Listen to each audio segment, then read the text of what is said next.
لو تناهيتم إلى سر الحياة وصنعتم كائنا حيا نرى. تو اللہ ایک ظالم کو دوسرے ظالم سے پٹواتے ہیں.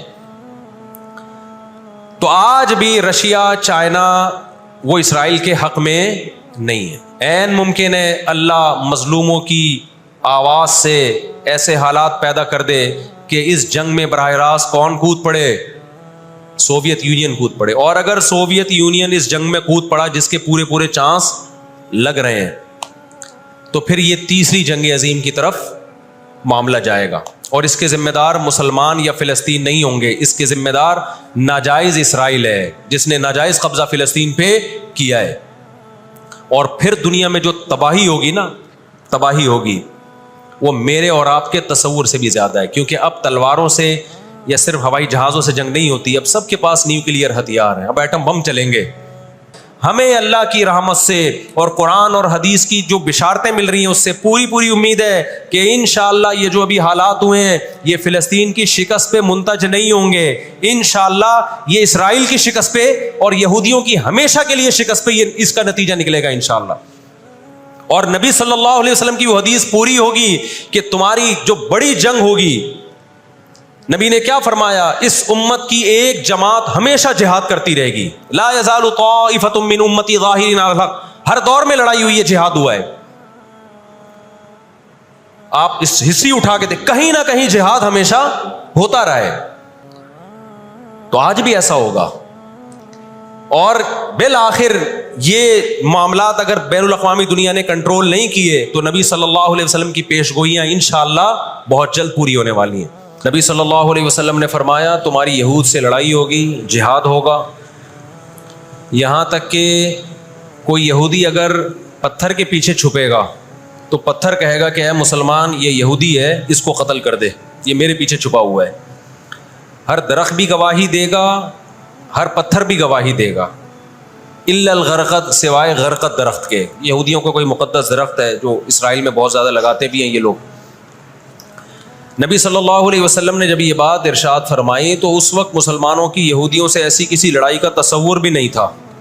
ایک پیش گوئی تھی جو کسی کے خواب و خیال میں بھی نہیں تھا کہ صدیوں بعد جا کے ایسا ہو سکتا ہے. اس سے بھی پتہ چلتا ہے کہ ہمارے نبی صلی اللہ علیہ وسلم کی جو پیش گوئیاں ہیں وہ اگر وہ پوری نہیں ہوئیں تو آپ ٹائم کا انتظار کریں, ایک وقت پوری ہو جائیں گی. 1300 سال تک مسلمانوں کو اس حدیث کا مطلب سمجھ میں نہیں آیا. عملی دنیا میں ایمان تو تھا سب کا کہ اللہ کے نبی نے جو فرمایا برحق ہے, کیونکہ یہودیوں سے میں نے بتایا نا لڑائی ہوئی نہیں ہے.